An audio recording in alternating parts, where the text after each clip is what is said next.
Hello, everyone. It's Marcy Thomas here with you again for another wonderful episode of the BGC Book Club. Thanks so much for taking time out of your busy schedule to join us, whether you're watching live or you have the opportunity to catch this later on in a replay. I'm just so glad that you are taking the time to join me in sharing one of my things that I love more than anything, which is books. As you can see by looking behind me, I love to read. And tonight's special guest is one that I'm super excited about because she's the first guest that we've actually had for this is her third time. So she is a history maker here with the BGC Book Club. I am the founder of Brown Girl Collective and BGC Book Club, which started actually about 2.5 years ago now. And it has indeed been a pleasure to have wonderful guests like tonight's author with us. So as you're joining the space, you can let us know when you're joining from, and I'm going to go ahead and get started. Tonight's guest is Suzette D. Harrison, who's a native Californian and the middle of three daughters who grew up in a home where reading was required, not requested. Her literary career began in junior high school with the publishing of her poetry. While Mrs. Harrison pays homage to Alex Haley, Gloria Naylor, Alice Walker, Langston Hughes, and Toni Morrison as legends who inspired her creativity, it was Dr. Maya Angelou's I Know Why the Caged Bird Sings that unleashed her writing. Suzette, who is a graduate of the University of California, Santa Barbara in Black Studies, is the award-winning author of Taffy and several books that include romance and historical fiction, which tonight will be no different. And she's also a wife and mother who holds a culinary degree in pastry and baking. So as I mentioned, she's been here a few times. These are the books that we have shared in the past. The Girl at the Back of the Bus, The Dust Bowl Orphans, and of course, tonight, My Name is Ona Judge. So, which is actually a #1 bestseller on Amazon already, not even a full week out. So that's really exciting for Suzette. So without any further delay, welcome to the space, Suzette D. Harrison. Welcome, welcome. Oops. Thank you. Yes, it's so exciting to have you here with us. Well, I am like so treasured and honored that I'm a three-peat. So thank you. Yes, you are a three-peat. Got your little video and everything. Yes. What a pleasure. Thank you so much. Yes, yes. So I'm super excited. We're going to be talking about My Name is Ona Judge. So, before we get into the story, just how have you been doing? You've had a lot going on, been very busy lately. Yes, ma'am. Have been. Children are back in school. They've both started their second year at university. So the house is quiet and clean again. So I'm Oh, good. that's a Happy good night. thing. Yes, So you're ma'am. doing great. That's the case. Lord. So, wow. Yeah, as I said, the third time, I really, and I'm just going to say it, I've said it to you before, so it's not like I'm making it up. I just so enjoy reading your books, your stories, because you do such an excellent job of, I mean, just your writing in general, but the level of story, the level of history that you dive into, as well as, tying the current day story into it as well. So that's why you are a three-peat because I just really love your writing. Oh, thank you. I appreciate you. So what was it in particular that made you decide to write about Ona Judge? And tell us a little bit about who Ona Judge is. Yeah, so it started with a conversation. I had heard of Ona Judge before many years ago, but it wasn't something that really imploded inside of me as from a writer perspective. It was a recent conversation with someone who's not a native of the U.S., and they were talking about Ona Judge and essentially like, well, why isn't she a national treasure? And I was like, oh, whoa! It gave me pause. It made me stop, and it made me think. And I'm like, you know what? She isn't a national treasure. A lot of us don't know about her. I really didn't know great depth or detail about her. So I just started, doing research, and I found her extremely intriguing. And without giving away too much of the story, that she was this resilient young woman who, at the age of 22, defied the laws and the customs of the land and dared to take her own freedom into her hands. And that, in and of itself, is remarkable. But the fact that she was enslaved by the most powerful household in the United States is what just made it extremely interesting, made her of interest to me. So Ona Maria Judge was a real person. She's not a fictional character that I made up. She actually was a living, breathing human being, and she was 84 when she was interviewed twice. So the what the interviewers captured is part of that legacy of a slave narrative of being able to hear the words of someone who was actually a person held in bondage, to hear the story from themselves is just amazing. And the fact that this occurred back in 1796, when she escaped, and that we can actually have access to her words and her thoughts and her feelings and emotions was just like instrumental to me, a powerful thrust forward for me. Right, right. And, as I was reading the story, I had heard the name before, but honestly, kind of like you, I had never really delved into it. So reading your story, reading the book, is like, wow, now I want to do more just to find out more about this great woman. Right. Because the reality of it is that so many of our sheroes Mhm. get lost Mhm. because their stories aren't, people feel like their stories aren't worthy of being told, or the information just isn't available, and things of that nature. So it's really good to see it and begin to learn and to dive more into who this person was. Absolutely. So when I know you have put out, about, this is your third book in about as many years. Yes, yes, ma'am. So when did you actually start working on the story? Oh, an honest story. It was last year. I can't exactly remember the month. And Miss Marcy, I always say I'm going to start recording the day, that I start even if it's just a research. And I never do. Well, I did. I'm doing it now, but just so I can have a more accurate guide for myself. Like, how long does it really take me to write a story? How many books can I write in a year? If I go off of this gauge this time. So it's been over a year, at least over a year. Okay. And it was really in depth, because in this story, of course, as many of your last books have been, you're telling a present day story, which in this case is Tessa Scott. And then you're also telling the story of Ona Judge at the same time. So, of course, there's research involved on both ends. Right. Absolutely. You're absolutely right. Tessa's, of course, I always try to give my contemporary characters, for example, professions that I haven't touched before and professions that I may know nothing about. So that always, leads me to research, because one of my big things as an author is that I want my books to read with genuineness and with authenticity. And so, where I'm ignorant about something, that means I need to go find out. I need to go, do some research and spend some time. It's so wonderful that research is at our fingertips now. We don't necessarily have to leave the house and go to the library. The internet is right there with us. With that comes a lot of, fact checking. You have to verify things and not just run helter skelter off of just one little, idea or something that you come across. So that was fun, actually reading about design. And I love watching like design shows on TV. Right. I love HDTV and watching home makeovers, because that's not my skill. I do not have design skills whatsoever. So it was fun to give that to Tessa and to do some research.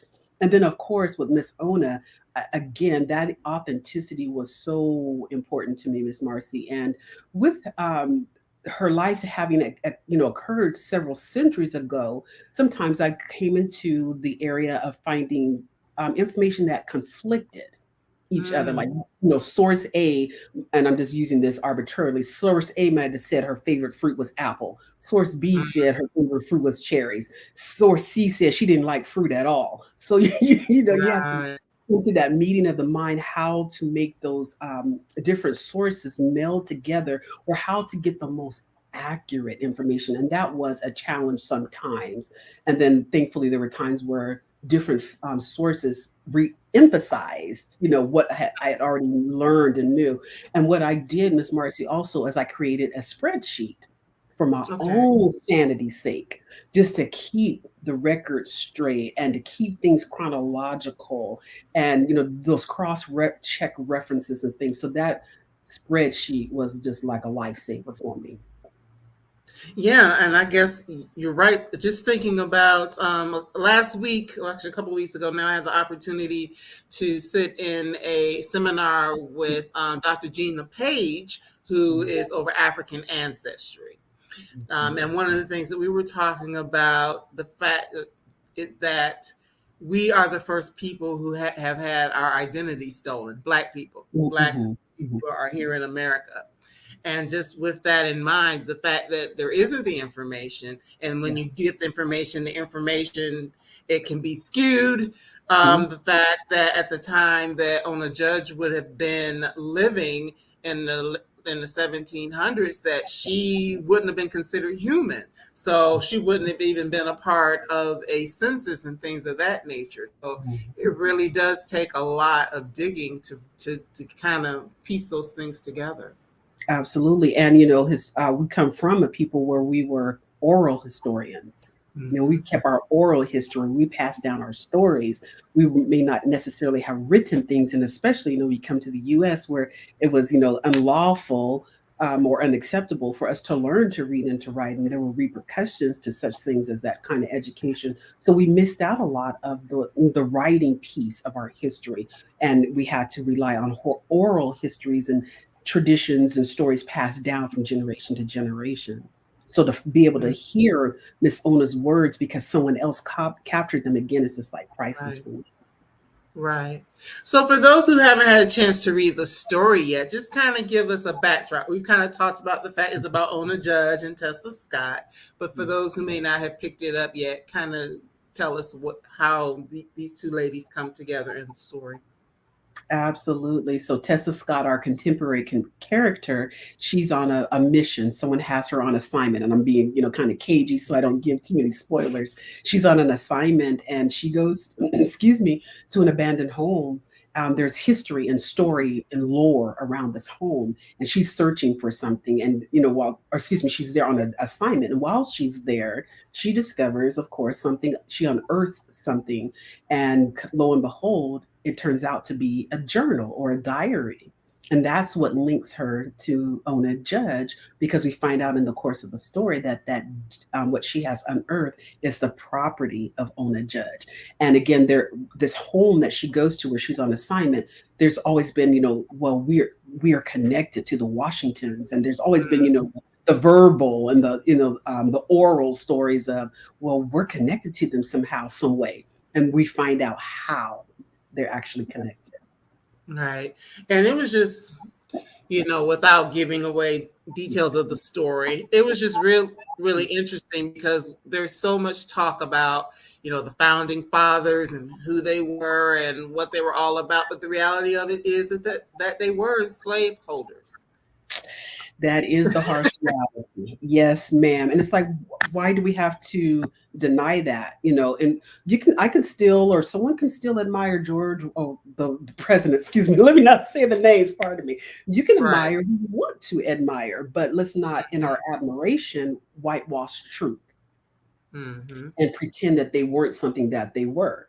And so this particular president actually was a owner of human chattel, he and his wife. And in fact, it's his wife who was directly connected to Ona more so than this president himself. Hmm. Yeah, and I found that interesting. And just kind of a sidebar, over in England, what just happened, where Mhm. Queen Elizabeth passed away, and there's been a lot of talk back and forth about something really kind of similar. That there are people who are acknowledging and celebrating her life. In her death, but there are others who are being honest about some of the things that she was a part of throughout Mhm. her life. So we're seeing that actually happen in real time. Absolutely. And conflict, that conflict, it's like you want to admire someone or like someone, for the positive things that they have done. But at that same time, you can't necessarily ignore it. And we're talking about people of power. We're not talking about your next door neighbor. We're talking about Right. persons who have power to change policies, and they have power to change laws, and and change the lives of many. And that's where I think it becomes more egregious and conflictual when those persons may not enact their power in ways that benefit those who are oppressed. Mm-hmm. Mm-hmm. And that's something that shows up a lot throughout the story. I mean, just the fact of being an enslaved person, and Ona Judge being a very young woman when she's enslaved to begin with, but then just the fact that she gets put into very specific roles at a very young age, at like 10 years old. Yes, and I thought that was really, interesting in the research. It's just like it's kind of mind-boggling to know that you have a child, and if you're fortunate enough to keep your child with you, and your Right. child's not stowed away or you're not taken away from your child, that your child is expected to work. That is what they do. They're expected to provide service free of charge, just like you are, even at a very young age. So you see things such as small children taking care of other children, small Mm-hmm. children, ages 5, 6, 7. Maybe they're playing with the household, children, or maybe they're collecting kindling and wood and water, and they're taking water to the enslaved persons in the field. They had to work. They didn't get to just sit back, run around, and play. The way that we have enjoyed childhood. Right. They were Right. workers. They were born to work and Right. expect work. Right. And that's just, I mean, it's one thing it, but then to just see how it plays out, and to see that not only did Ona not have, any authority over her own life, her mom didn't either. She couldn't say, no, I don't want my daughter to do that. I want my daughter to be here with me and, the rest of the family.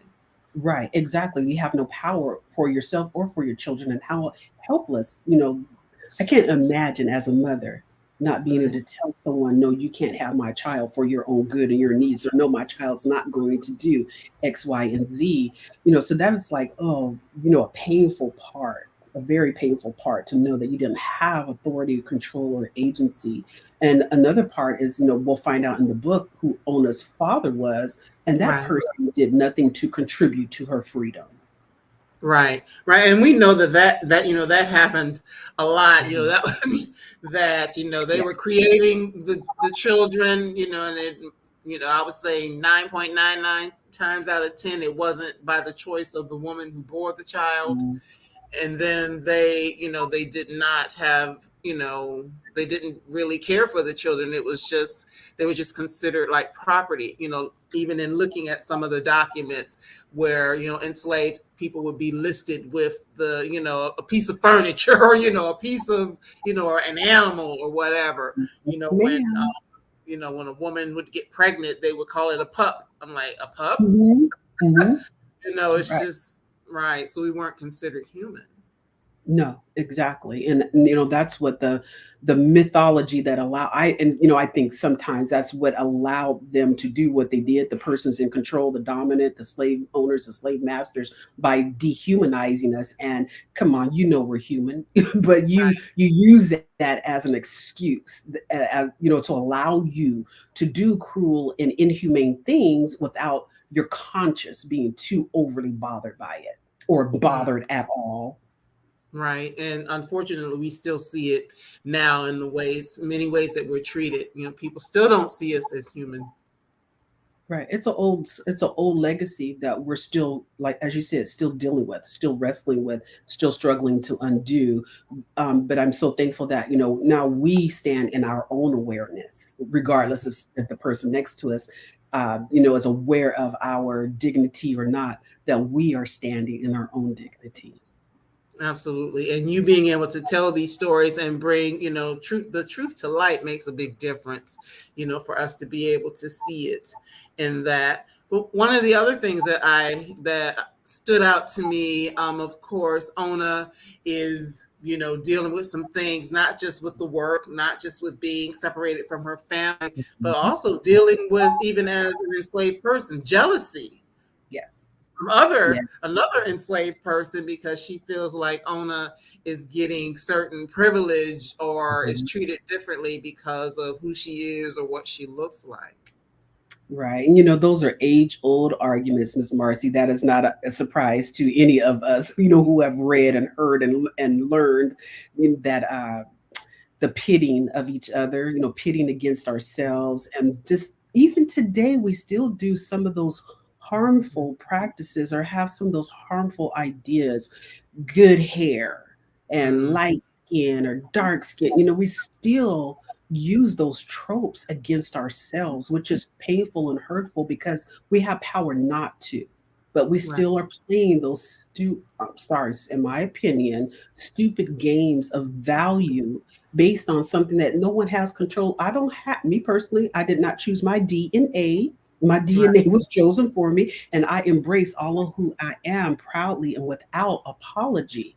But for someone else to judge me or you or whomever because of complexion Mm, and because of the hair type and the width of your nose or your lips or your this and your that, it's just enough is enough. Yeah, you have people that are kind of like engineering who they get with so they can their product or their mm. spring can run a certain way. And so, but that's not me. I'm here by because my two brown parents got together, and I'm glad about who I am.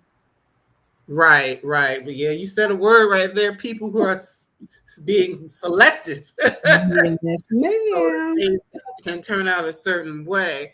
Mhm. One of the things that I really love about Ona, and we're going to talk about Tessa here in a few Okay. minutes, but one of the things I really love about Ona is that in spite of all of the different things that she's going through from a very young age, like I said, being born enslaved to begin with and having a lot of choice and options taken away from her. Couple things, she decided that she wanted to learn a certain skill, and I'll say seamstress is not giving away too much, but Yeah. she learned how to sew and things like that. So that was something that she took control of, and was able to get good at it and be able to do some things with that along the way.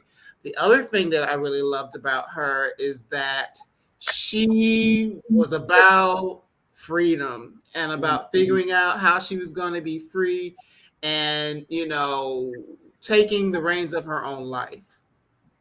Yes, I have to say I admire that about her as well. With regards to her being a seamstress, it almost seems like was natural in that both of her parents were very Mm, skilled. Her mother was a skilled head seamstress. Her father was a tailor. So it's almost like inevitable in a sense that, well, not necessarily so because she had siblings and not all of them did the same thing. right. But that was her. I don't want to say just innate, inherent, but she learned, from her mother. Her mother taught her, so she was able to kind of parlay that skill, not intentionally, but it opened up the mistress's eyes to Ona's skills and talent and put her in, as you said, in another position. So I found that interesting, that she was able to carry on that trade that she inherited from her parents and that freedom piece. It's like, you hear and you read so many different accounts where, and forgive me, can I just be just a little blunt?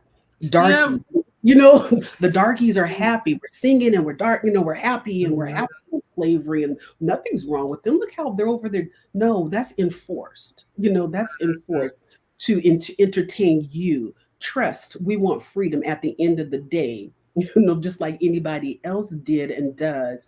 So and the people, I hate when people talk about, well, I'm not my ancestors, so don't, come over here messing with me. Mm, mm, As if our ancestors didn't fight back, as if just because we right. don't have massive revolts all over the place. You had, Nat Turner and Denmark Vesey and different maroon societies and things of that nature. Just because we weren't physically fighting and shedding blood on an everyday basis did not mean that we did not want our freedom, that our Right. ancestors did not want their freedom.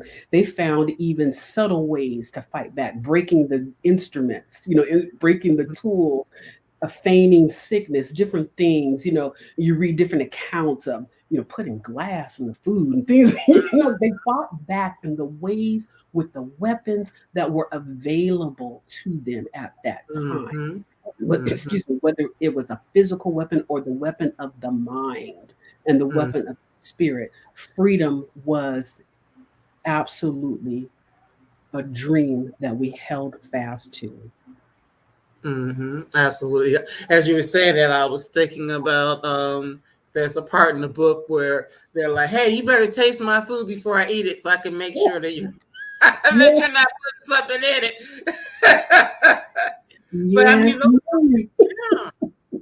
But I mean, really, those are things to think about, though. It's like, wow, there was a lot of faith and trust put in, us to do the right thing. I guess because of the fear of what Mhm. what we may have thought would happen to us. But the reality of it is like, yeah, you should be glad that there weren't a lot more revolts and things like that, like you said, because there were so many tools that enslaved people had at hand that they could have.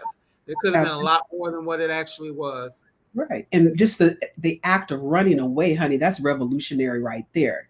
I'm Hmm. taking off these chains and I'm sneaking out and I'm possessing my freedom, or I'm actively seeking and daring that, honey, the runaway was an act of revolution right there.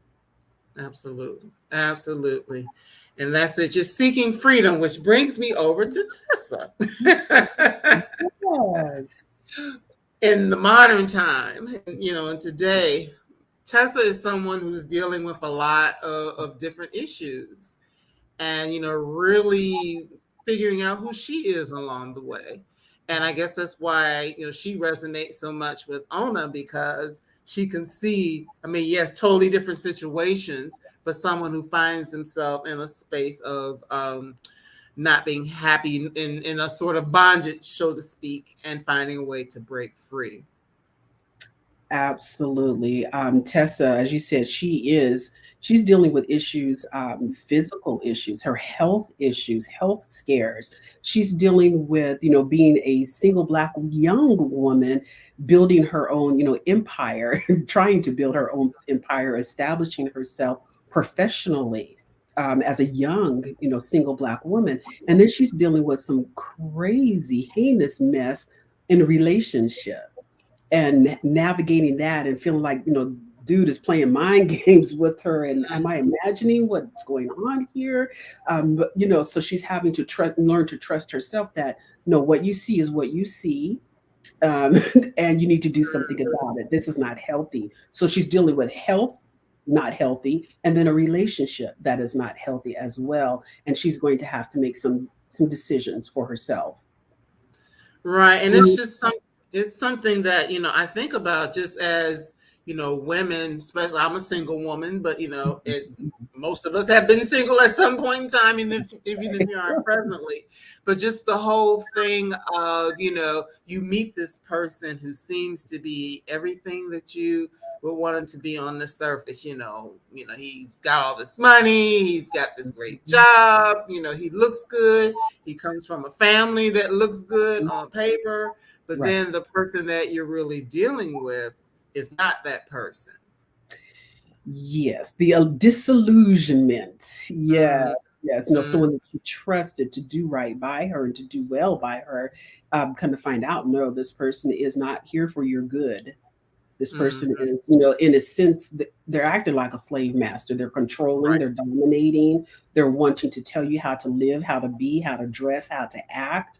So she does find courage in reading Ona's diary. She finds some strength in reading the struggles that this young woman, who was resilient and tenacious, Tessa finds strength through Ona. And if Miss Ona could do it, I could do it too, kind of thing. And she admires her.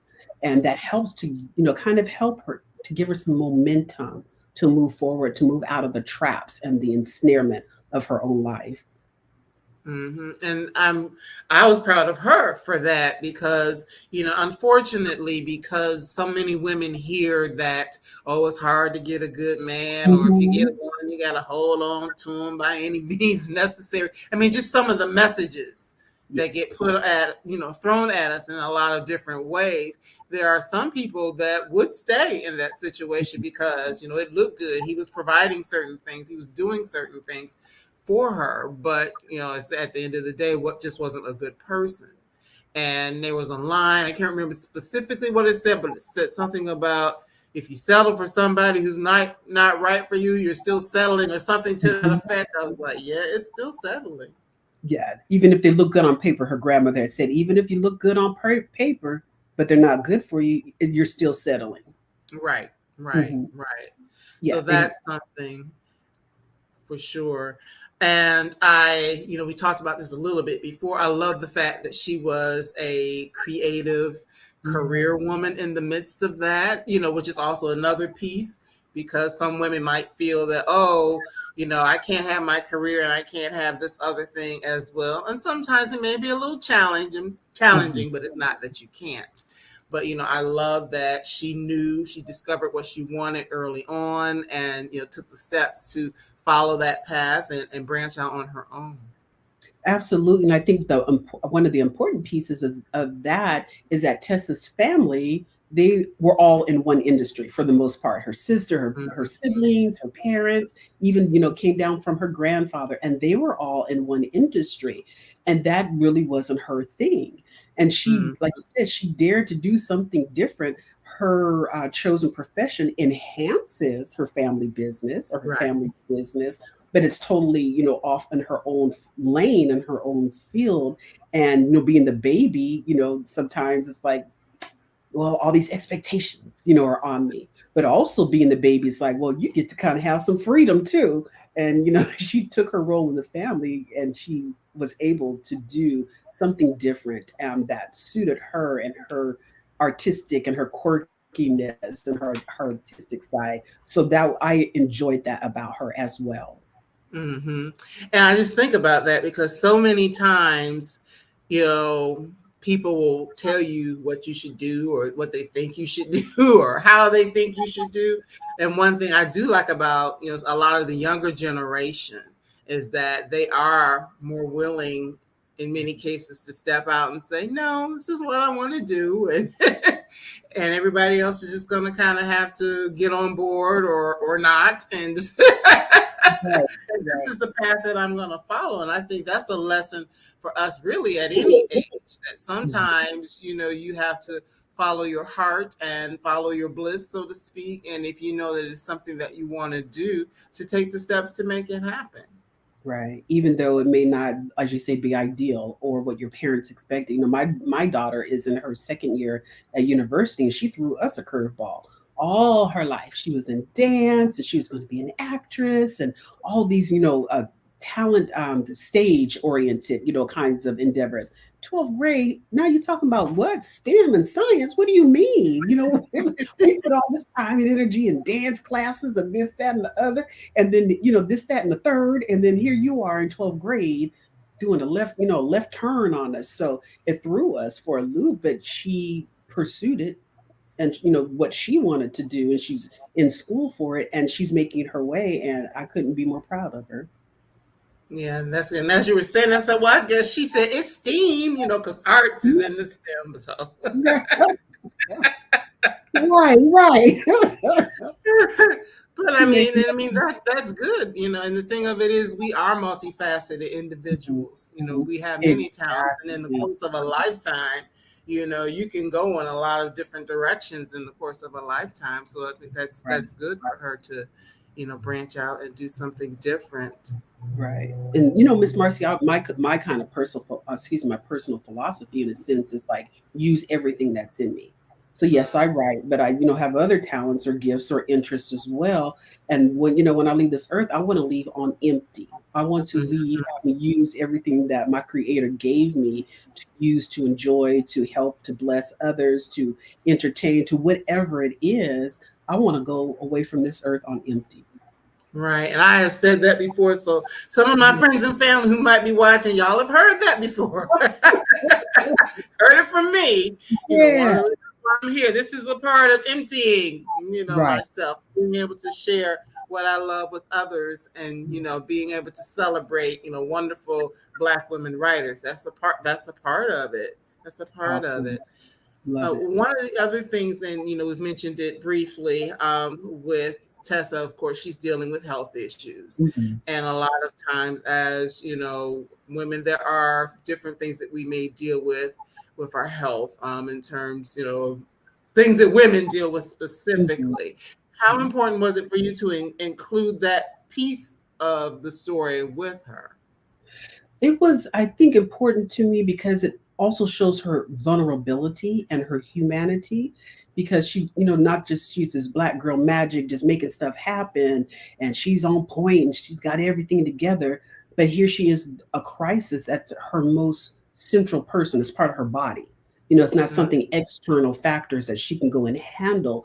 So I think we get to see Tessa's vulnerability through Mhm. that health scare and through that health crisis. And we get to see her make herself small with her mother, go be her mama's baby girl in one scene and let her mother help her instead of being that, one thing I dislike is the myth of, well, I say myth of the strong black woman in that we have to wear capes and we Right. can never take our capes off. I burned my cape years ago. I no longer No, have that's a great. cape. I don't own a cape, you know, but we get to see Tessa without that cape on. We get to see her, small at her mother's side and letting her mother help her. Although, everything else in her life, except for this dude over here, it's pretty much together. It's coming together Mhm. fine.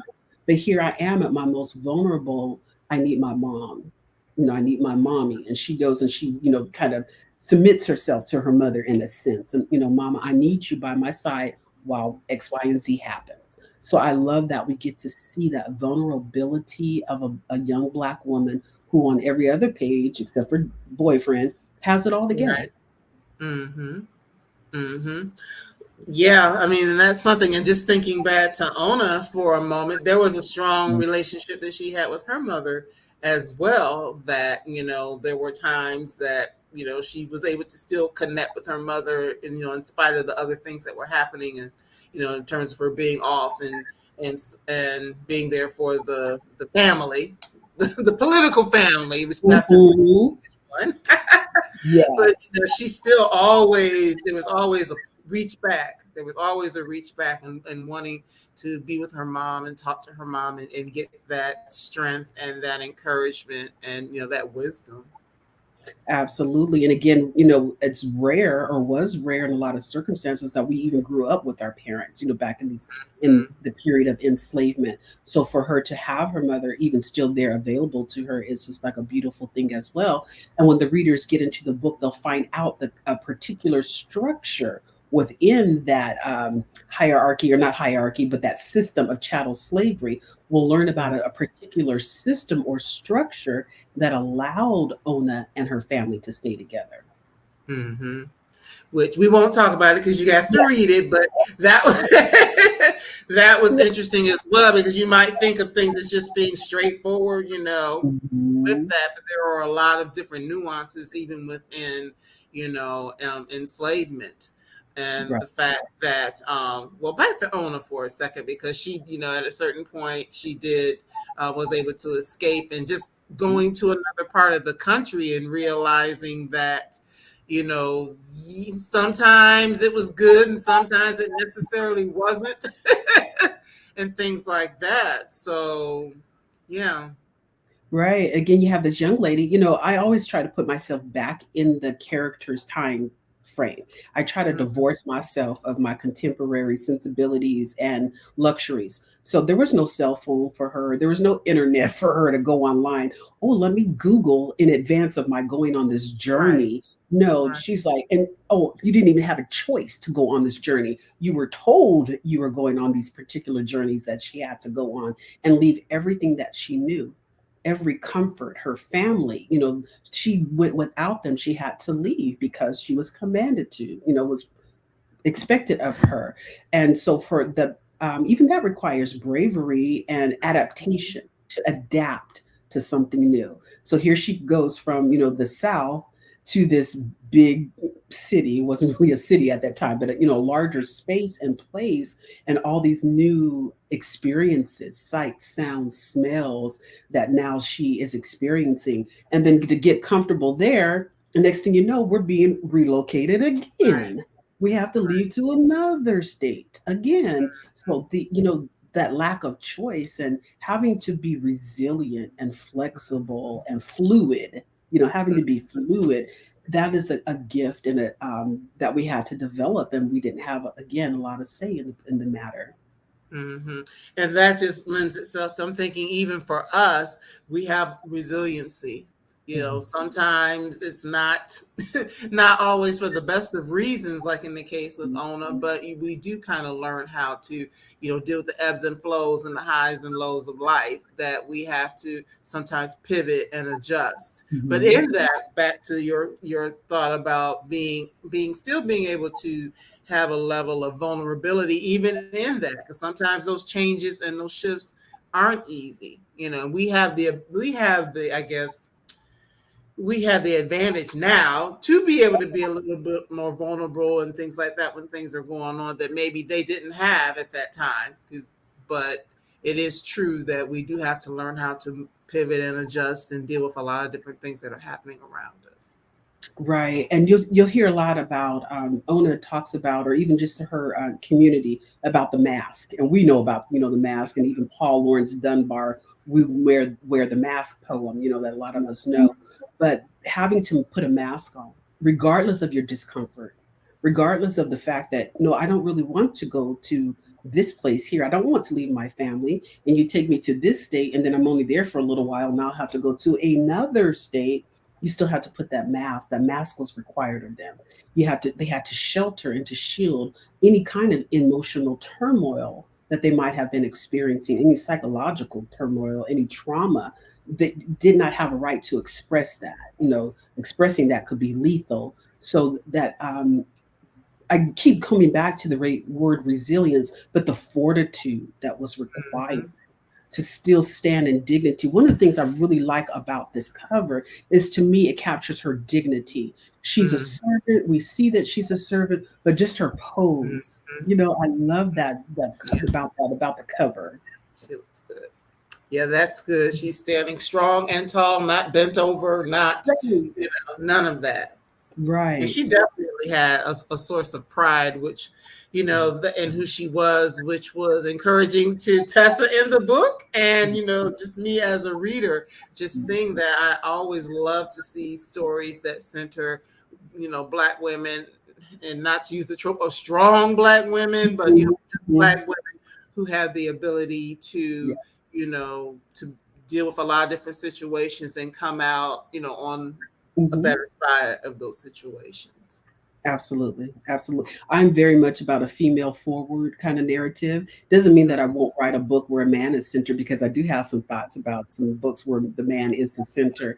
But I always want to celebrate us, regardless if my central character is male or female. But when I'm writing Black women, I take extra care because we have for so long been at the bottom of the well. There's a book by Dr. Derek Bell, Faces at the Bottom of the Well, and it's always been my thought, well, if you're saying the Black man is the lowest on the totem pole, in his premise, or his what he's sharing, then that means that Black women are even under that. So my if I have an agenda, I'll say that my agenda as an author, Miss Marcy, is to elevate, is to Mhm. lift Black women, not to be false or fake about it, but to take off some of the strip off the devaluation that we have experienced, to elevate and to bring us up to our rightful place as heroines. We can stand at the center of a book and be the heroine of a book. And we may not be running around with capes and flying over burning Right. buildings, but our acts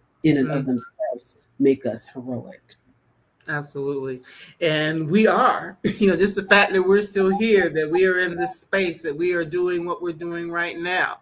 We are heroic. Those of you Yeah. who are watching, you are heroic. We all have, a level of superpower within us, no matter how that shows up. Yes. How that shows up, and I don't want you all to ever forget it, because there are going to be plenty of people in the world who try to take away from it or make Mhm. you feel like you don't have it, but you do. And one of the things why, as I said earlier, why I love reading your books, why you've been the third time, and I know there's going to be times as you continue to write. Yes. Yeah, I will continue to, talk to you, because I love the way that you write. I love the stories. I love, the two sides of the story that in the last few books that you've written. So that's something that I really appreciate about you. So, and once again, congratulations on the fact that it's a #1 on Amazon right now. Yes. Yes. Like, thank you to everyone who helped make that possible. Thank Yes, you. yes, that's pretty powerful, for the genre that you write and to be #1. That's wonderful. Thank So you. I know that, of course, you're in the process of promotions. The book will be a week old tomorrow. Right, So right. it's very new, and I know you've got a lot of things going on with that. Is there anything in particular that we can be on the lookout for where you might be showing up to speak or anything like that? Any live events or anything like Yeah. that? No, not with COVID. We're still in not the maybe not the heart of COVID, but we're still dealing with, some COVID situations, and travel is not as, open, or any events, I should say, are not as open as they used to be. I know that I had a discussion with the manager at my local Black-owned bookstore, so we might be doing something, here in the next few months or so. But no, just doing a lot of online, virtual meetings with book clubs, etc. And I love that. I absolutely love talking to readers, and just, face to face, or, even virtually now, face to Right. face across technology. And that's just like for me, one of the hidden blessings and one of the biggest blessings of being an author is to be able to talk to other readers, to make connection with other persons, like, such as yourself in the industry, and just talk books. That's like being a kid in a candy store for me, talking books. So I love that part, that, aspect of being able to connect with readers. Hmm. And actually, in some ways, you probably reach more in this platform than you would even going out, Yeah, because absolutely. like this video will stay up, it will live on. Yeah, People yeah, catch it, can read, look at it, and pick up the book at any point in yeah, time. So that is a positive for that. absolutely. Yes. So I know. I think one of the last times I talked to you, you said you were going to take a little bit of a break. Is that true, or are you working on something? Let me tell you, Miss Marcy, when it's just me, myself, and I'm not writing, I get tired of being by myself with myself. I'm like, wait now, come on, juices, start to flow. Let me see what's next. So anyhow, I did take a little break, maybe a couple weeks or so. I said, I just wanted some quiet time to Hmm. myself, after finishing Miss Ona, just to see what comes up in my spirit, what comes next. So I'm actually just started a book. It is somewhat of a coming of age story, in that the protagonist, the young heroine, she's 5 years old when we first meet her, but we're going to follow her journey, up until teenage and young adulthood. And this one is historical completely. That's not a dual narrative.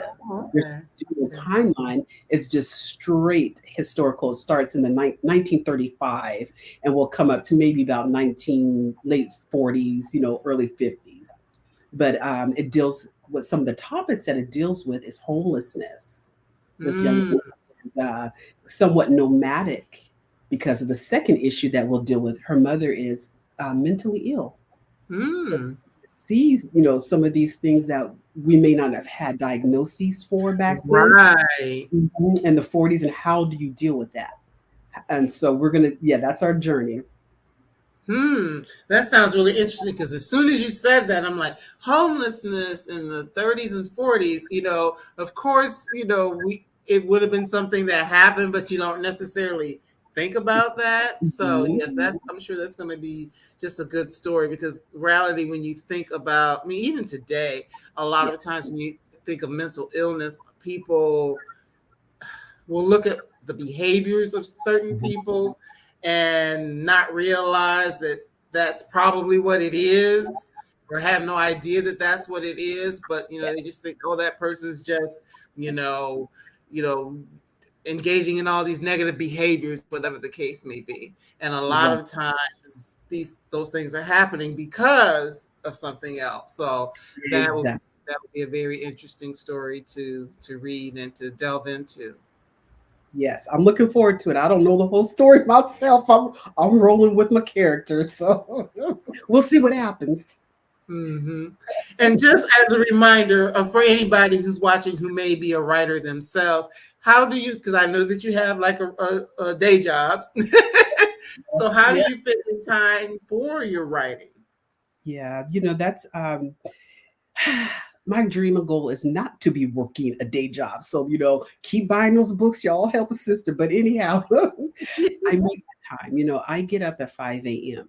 My Mm, clock goes, my alarm is set for 5 a.m. So, those first hour, I can write or I can, look at the story, do research, whatever the case may be. And then, other things I have to do thereafter.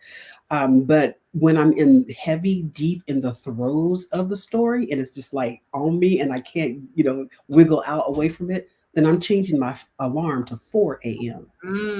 So I okay. have 2 hours, of writing time. So it's a passion, it's a purpose, it's a joy, it's a pleasure, but it requires sacrifice too. Requires, and I'm not the only writer who also works. Many of my sisters and brothers are working, full time or have outside external jobs as well. So we Mm, make the time. People, oh, I don't have time. Yeah, you have time for whatever you want to have time for. And does it mean that it's going to be easy? No, not necessarily. It might be a sacrifice. You might go to work tired because you've already done, touched your gift and touched your craft before even getting to work. I remember there were times where before COVID and working remotely, where I'd be so into my story, I would actually start crying when I had to stop. I can imagine. I don't want to get on this bus, and I have to stop it, go take a shower and get on the bus and get to work. Right. It's just like, oh, you interrupted my flow, but I had to keep, Mm, we got to pay the light bill, so somebody got to do it. So, right, right. but I look forward to that day where I do experience that shift and that change where I am writing full time. Mm-hmm, mm-hmm. And wow, I'm like, if you're doing this and it's only part time, I can only imagine. I look forward to the experience. We'll see, Ms. Mark. And for those of you all who don't know, Toni Morrison did that. So hey, if Toni Morrison had to do that, Wow.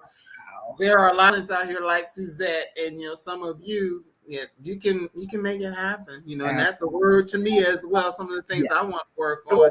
Sometimes it's about making that sacrifice, whether it's writing a book or starting a business or working on health goals, and you got a long day. Get up early in the morning and get it in then, so that way you Mhm. have the all of the things that happen in the day to get in the way, and maybe that you don't. So Right. Or if you're a night owl, conversely, then do it at right. night.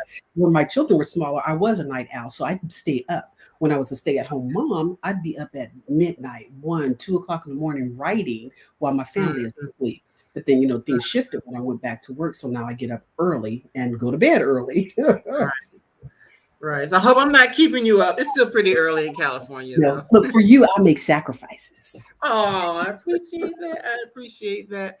Well, is there anything else that you want to share with us? Because our time is about up. Is there anything else you want to share with the readers or the viewers about what you've got going on besides buy the book? Buy the Yeah. book. No, not, my world is pretty quiet right now. Like I said, it's kind of my quiet time, my downtime after writing Miss Ona, so I can get fully into the next story. But of course, if anyone is interested in my books, they are available. Miss Marcy has the website scrolling down below, www.sdhbooks.com. Also available on Amazon and also on AALBC, African American Literature, Book Club. The book is available in paperback, in ebook, but then also at the end of the month, it'll also come out on audiobook. So for Ooh, that those would who, be good. yeah, too much strain on the eyes or just prefer listening while you're driving, while you're Hmm. traveling, then it also will be available on audiobook. But that's about it for me in a nutshell. Not too much more going on in my life right now. I'm enjoying, having my husband to myself. Like I said, a clean and quiet A house. clean house. Hey, Yeah, that's a blessing in and of itself. Oh, yeah. just one quick thing about the audio. Is it going to be one person reading both or two different people? It's typically two.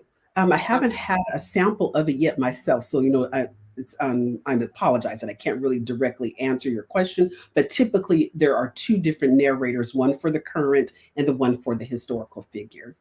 Okay. Well, that'll be good. It's going to be good anyway. And I Yeah. still say you should read some of your own. stuff because I love your voice when you Oh, read. We didn't do it this time, but yeah. I love to hear your voice. Yes, that's a future hope. I will definitely do that. All right. Well, thank you so much for your time again, everybody who's watching. Thanks for watching, whether it's live or if you're watching later. Please, go ahead and make sure you're following Suzette. Make sure you pick up a copy of this book as well as the other two. That if you watch from the beginning, you'll see you have the names of the other two as well. And actually, one of them I have here. The other one, I don't know where I put my copy, but yes, I had The Girl at the Back of the Bus and The Dust Bowl Orphans is the other. Yeah. So please pick up copies of all of her books. I'm sure that you will enjoy them just as much as I have. And Suzette, we know this won't be the last time to see you. So thank you. I'm going to let you out of the room for a moment so I can just announce who the people are coming up. So you hold on one second. Man. All righty. All right, coming up next week, we're going to have a duo with us next week. We will have Shauna Edwards, and let me see, it's taking its time to come up, but we will have Shauna Edwards, and here we go. It's coming. Sorry, guys. Sometimes technology doesn't do what you want it to do in the time you want it to do it. But it's Shauna J. Edwards and Allison Richmond will be here next week with their book, The Thread Collectors, which also talks about seamstresses, actually. So we'll pick up on that theme again next week. It is a historical fiction novel as well. In 2 weeks, which is actually my birthday, we will have Latoya Watkins with her book, Parish. And in 3 weeks, we will have Catherine Adele West, it will be her second time with us as well with her book, The Two Lives of Sarah. And actually, all 3 of those books have historical elements. So there's a theme going on there. So thank you all for joining us once again. And we look forward to seeing you the next time. And in the meantime, have a wonderful evening, morning, afternoon, depending on when you're watching. And we'll see you again real soon. Thanks. Bye-bye.